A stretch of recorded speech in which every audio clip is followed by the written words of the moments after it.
Hello, this video overview is for applying for a Parks and Recreation Trust Fund grant. The videos, we have 5 sets of videos. Video 1, this video is an overview of the PARTF and the application grant cycle. Video 2 will look at items required of all applications, so everyone needs to take a look at that. Video 3 is if you're applying for development, say you're requesting funds for construction or renovation of existing park sites. Video 4 is for acquisition projects, so what is needed when you're requesting funds for land acquisition, and that includes donated property, you're still acquiring property. And video 5 is the PARTF scoring system overview. So that goes over the documents you need to submit and the definitions. So depending on the application type, these are what videos you need to watch. If you're doing development only, you need to view, first of all, everyone needs to review the video for all applications and the score system and definitions. If you're doing acquisition only, you don't need to look at the development video. If you're doing development and your project doesn't include acquisition, you can skip the acquisition video. If you're doing all of these, acquisition and development, please watch all of the videos that we provided. And these are to assist you with preparing a good competitive application. So just to give you an overview of PARTF, these are things you need to know to complete the application process. PARTF, or the Parks and Recreation Trust Fund, you can find information on the NC State Parks website. We'll also refer to state parks as the Division of Parks and Recreation, or DPR. You can go to the website, click on the PARTF grants page, and look under the applicants section, and that will show you the location for applicants where you can download a copy of the application, and we suggest that you please do so to review it as we go through the videos. That way you can mark it up and know what you need to get for each section to complete your application. You can also go to Recreation Resources Service, or RRS, and we are here to assist you with the application process, any questions you have. And the application also lists additional resources to assist with grant preparation, things you might need that that RRS or DPR can't assist you with, such as the State Historic Preservation Office, or items you might need for environmental review, depending on the site that you're developing. So the grant cycle starts late October, early November. The application has been released. We have the instructional videos. So from this point into March is time for you to prepare your application and to get feedback or review of your application from RRS, your RRS consultant. And we'll talk about that a little more shortly. May 2nd, 2022 is when the application is due. It can be turned in earlier than that, but that is the due date. Nothing may be accepted for your application after that time.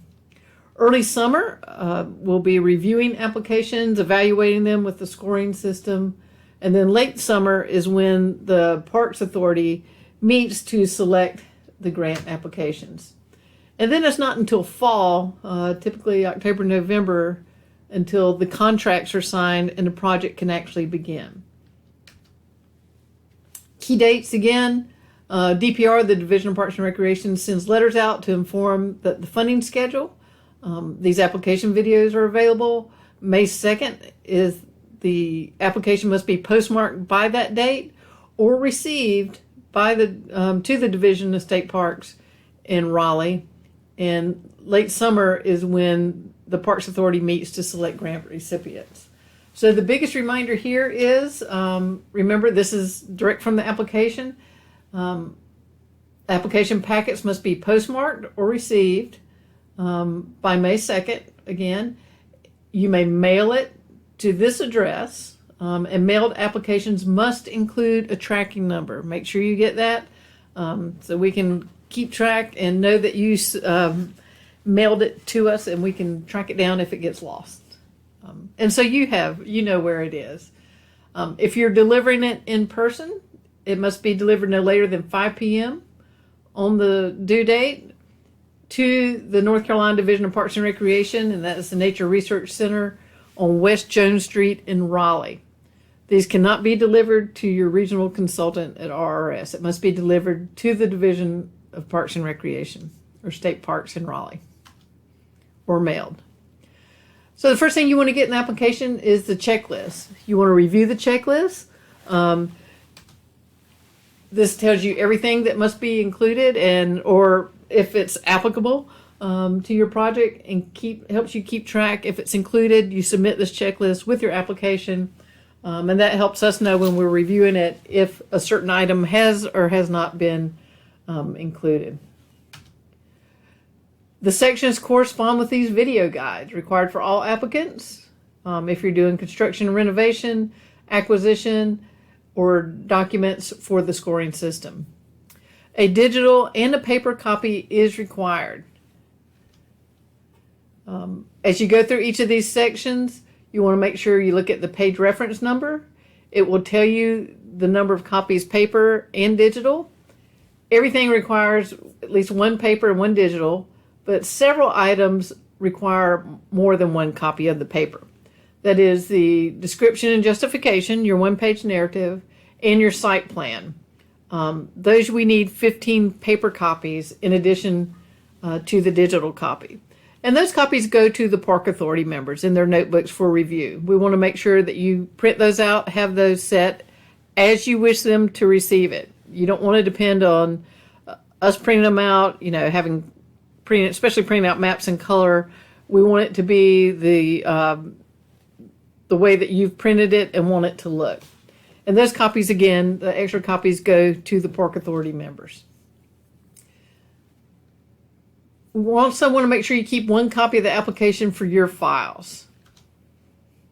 Some things that you submit might say if applicable. So if you're doing construction renovation, you have to show site control. But if you're acquiring property, you do not yet have site control. So therefore, that would not be applicable. And it will tell you if it does or does not apply. This one may not be applicable if you're not building something on if you're building something on school property, you would need to have that one. And not everybody has all these documents for the scoring system. You may or may not have system-wide comprehensive plan or a survey or adoption minutes. So those may or may not be applicable. But again, please check it if those are items that you submitted. And finally, this last part says instructions for submitting digital copies. You submit a single flash drive that includes a file, each file as a separate PDF. So not one giant file of the application, but an individual folder. So this example here is from an applicant that used the file names. We want you to name the file as it denoted on the checklist. So you'll see number 1, checklist for submitting application. The parentheses is the file name. So in this case, it was titled 1.checklist. Second one, basic facts, and so forth. Matching funds, 6 matching funds. This makes it very easy as we review applications. Remember, there's can be over 80 applications that the scoring team is reviewing, and this just makes it easier for us to go through, check the documents, and make sure that we don't miss any documents that you submit. If it's easier for us to find, you're more likely to get points. If we can't find something or it's not submitted or named correctly, it may be more difficult for us to locate it and ensure that you get credit for that documentation that you submit. There will be a fillable PDF to allow you to digitally check what's included. So eligible applicants are counties and incorporated municipalities. Joint applications are eligible, but if you're considering that, please reach out to your RRS consultant. There might be some tips to help that application be more competitive. Eligible projects are for land acquisition and or development on a single site. So it must be one location. It could be multiple parcels, but it must be one single site. For example, we would not fund an application where you want to put 5 playgrounds at 5 different parks. That is not eligible. Playground at a single park. We will do greenways. So there's information on that. But again, if you have a more complex project, please talk to your RRS consultant. The maximum amount that you may request is $500,000. It's a dollar for dollar match, so you would have to match that with $500,000.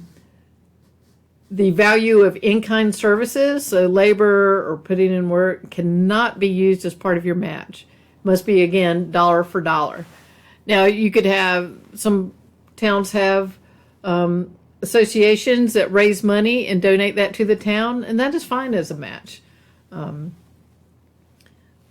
The appraised value of donated land, which we'll talk about shortly, may be used as your match. So if you have an acquisition project, again, this is only if it's an acquisition project. You cannot use value of land that was donated, 5-10 years ago or 2 months ago. It must be an acquisition project there. You don't already own the land. But that may be used as a match. So again, if you think you might be getting donated or bargain sale where someone's selling it for less than appraised value to you, do not take title to the land and contact your RRS consultant, and we can help talk you through that on what the best options are. Part of the program is the property acquired with PARTF must be dedicated in perpetuity for public recreation use. Facilities that you build, so when you're developing facilities or renovating facilities, they must be used for public recreation for a minimum of 25 years. Projects are evaluated using the scoring system. So there's a separate video on the scoring system. And that includes all the documentation that you submit with the application at the time of application. And the part of staff includes RRS consultants and the Division of State Parks, grant staff. We work in teams to do the scoring. One of us will also conduct a pre-award site inspection. So that's kind of where we look at the property, see what's on the site, and evaluate, what you're proposing to build on the site. But most importantly, each scoring team, every application is scored by 3 to 4 people, and we come to a consensus. And across all applications, we make sure our evaluation review is consistent with every application. We evaluate the same. Selection of the grants, however, goes to the Parks and Recreation Authority. Factors that they consider are you submit your project description and justification. They see that, and the site plan. Those are 2 documents that they see. So you want to justify why your project's better than anybody else's. But they also consider the criteria contained in the scoring system. So what your score is for each thing, public input, all those different sections in the scoring system. Geographic distribution of projects, which we'll look at in just a moment. Population of the applicant, so they try to spread it out. Small communities, large communities.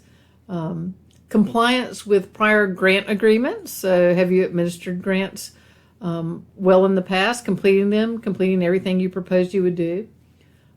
Presence or absence of other funding sources.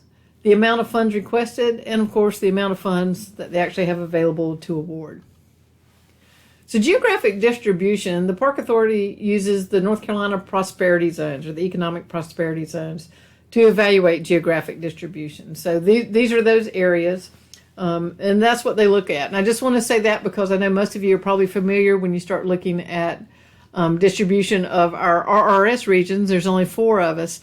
So those are very different regions. So just know that it's the prosperity zones that's used in geographic information or distribution. If you are awarded a grant, the requirements are you'll first receive a grants manual that talks about how to manage your grant during the development process, acquisition process, and how to take care of it long term, what you're responsible for. There has to be a signed contract. It'll be signed by the local government and the Division of Parks and Recreation or Department of Natural and Cultural Resources for it to be executed. And then once that is done, you can actually start the project. It's on a reimbursement basis, so you will pay for development or acquisition up front, then submit your paid invoices. You do that through RRS to the division, and then you're reimbursed up to 50% of the expenses that you have. Now you can do that periodically throughout the 3-year grant period of your project. So you don't have to wait till the very end to get reimbursed. You can get reimbursed prior. There will be audits and annual inspections that your RRS consultant will work with you. And that's to make sure that you're making progress, and if there's any roadblocks, we want to help you through that. And finally, if you're awarded, the biggest requirement is completing the grant and celebrating that you've actually finished it and opened it up to the public. So for application and grant assistance, again, contact RRS. These are our consultants in the West: Judy Francis, Antoinette Moyer is in Central West region, Rashawn King in the Central East, and Brittany Ship is in our Eastern region. And of course, any of us can assist with answers, but as you're preparing your application, please talk directly with your consultant that you will be submitting to from your region. That way we know, the questions, the review, and everything that's being communicated. And it's just better that way because they are your primary and first point of contact for your application. So thank you. That concludes our overview and grant cycle with PARTF.